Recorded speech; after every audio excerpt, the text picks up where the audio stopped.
Hace tiempo que veníamos trabajando con un grupo de colegas, de becarios, sobre el crecimiento de nuevas derechas en el mundo.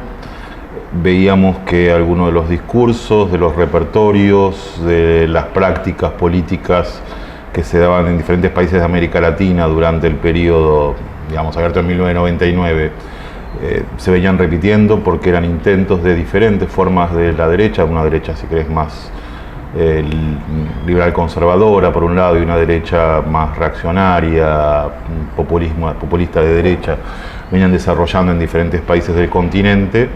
Y lo que vimos ya hace un tiempo, que de diferentes maneras, en diferentes países, no solo de América Latina, sino del mundo, estas derechas que habían estado separadas estaban confluyendo con diferentes articulaciones muy diferentes, que uno puede decir, no, esto es propio de lo que sucede en Estados Unidos, esto es propio de lo que sucede en la India, esto es propio de lo que sucede en Europa del Este, esto es propio solamente de lo que sucede en Brasil, pero en realidad lo que estamos viendo es que cada uno de estos fenómenos, digamos, sin que imaginar nada conspirativo ni nada por el estilo, simplemente están confluyendo, ¿no? Uno podría llamar un espíritu de época de una derecha que confluye en tener, por un lado, un cierto pragmatismo, una cierta posideologización por un lado, al mismo tiempo prácticas de una derecha muy rancia y un mantenimiento de, yo diría, un ideario básico neoliberal que nosotros, o al menos yo, perdón, entiendo de un modo bastante distinto al que se suele entender. Y si tengo 2 minutos quería explicar eso, porque eso es muy importante. Pues, sobre todo en Argentina se suele pensar mucho al neoliberalismo como una retirada del Estado. Y de hecho uno lo ve en los discursos de varios políticos, incluso de varios académicos, diciendo que el neoliberalismo quiere el Estado ausente, quiere un Estado bobo, quiere un Estado retirado. Y lo cierto es que el neoliberalismo nunca quiso eso. Uno puede leer a cualquier teórico neoliberal. Bueno, lo que quiere es un Estado que intervenga. Ahora, que intervenga en favor de sectores, uno diría que ya son poderosos, que intervenga para generar desigualdad. Porque el neoliberalismo supone que la desigualdad socioeconómica, no moral ni jurídica, pero la desigualdad económica es algo positivo, que es algo bueno porque genera competitividad, genera una dinámica de crecimiento que es buena para la sociedad. Entonces, esa generación de esa dinámica de desigualdad, más una visión más conservadora, populista conservadora, que crea una sociedad jerárquica, son compatibles. Y lo que estamos viendo es la convergencia de esa compatibilidad.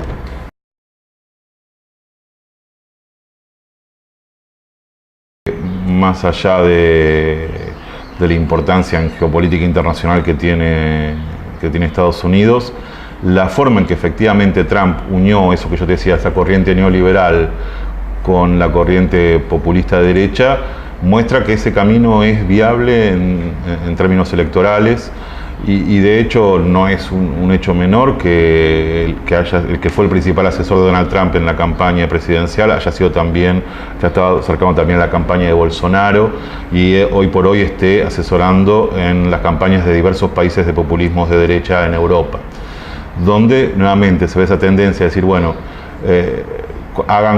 dejen de hablar mal del neoliberalismo o hablen mal de algunas cosas del neoliberalismo. O sea, se puede hablar en contra de la globalización, se puede hablar en contra del libre comercio, pero al mismo tiempo hay que generar situaciones de sociedades jerárquicas, con una sociabilidad y una subjetividad que es plenamente neoliberal.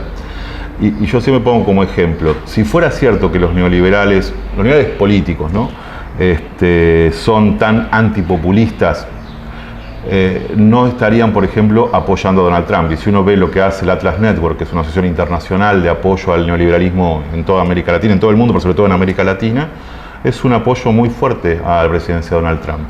Siendo no, sí, se puede convivir con el populismo de derecha sin ningún problema y se puede hacer neoliberalismo con populismo de derecha. Eso te muestra que efectivamente ese matrimonio que uno puede decir que es de conveniencia, que es apenas coyuntural, parece estar destinado a expandirse. Yo no sé si a perdurar, pero ciertamente a continuar durante el próximo periodo.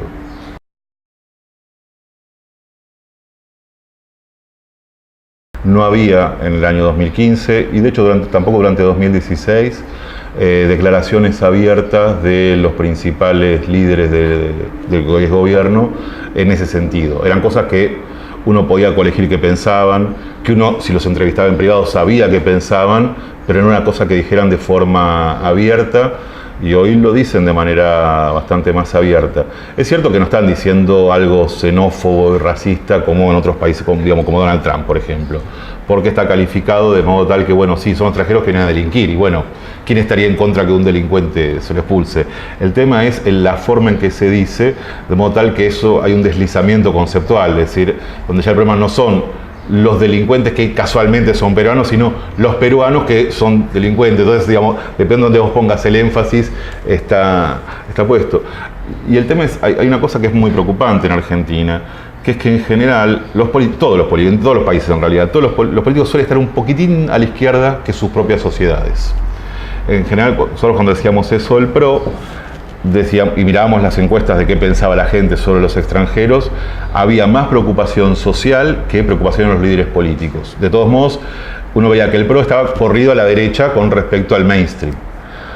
Hoy por hoy, si bien no hay datos nuevos, uno puede decir, bueno, algunos de estos dirigentes están en sintonía con la sociedad, pero cuando uno vea los datos nuevos a la sociedad, es muy probable que uno vea que la sociedad más a la derecha todavía.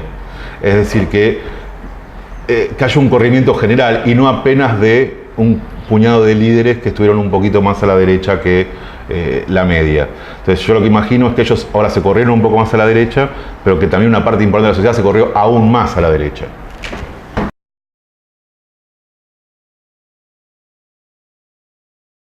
Cuando la onda va por un lado, conviene hablar de otra cosa. Conviene hablar quizá no insistir, bueno, con lo que la sociedad está pidiendo, que es más, no tenés que pedir esto, tenés que pedir lo otro, sino quizá hablar de otros problemas, de otras problemáticas, la economía, o otras problemáticas como derechos sociales, civiles, que no tienen necesariamente que ver con esta cuestión. Ahora sí creo, y en eso coincido con varios teóricos que provienen de la izquierda, como Zizek, por ejemplo, que la izquierda tiene un problema con cuestiones como la seguridad. Porque no haciendo, o haciendo muy poco, y no adoptando un discurso de firmeza con la cuestión de la seguridad, lo que hace es abrirle camino. Yo no digo que tenga la culpa, ni mucho menos la izquierda, pero sí deja un espacio abierto por el cual la derecha insiste mucho, y eso lo vemos en toda América Latina. No hay país en América Latina donde, sin importar el grado de importancia real que los números de seguridad tienen, la derecha no se monte sobre la cuestión de seguridad. Uno podría decir, Brasil es un país con muchísimos problemas de criminalidad, y entonces ahí obviamente un discurso sobre esa cuestión pega más. Ahora, Argentina no es un país con ese mismo nivel de problemas. De hecho, si uno mira las cifras, obviamente depende mucho de las ciudades, pero muchas de las ciudades argentinas tienen niveles que son europeos. Digo europeos en el sentido de bueno, o sea, de bajo nivel de criminalidad, baja tasa de criminalidad. Entonces, y eso no se ve reflejado socialmente, quizá no está bien comunicado.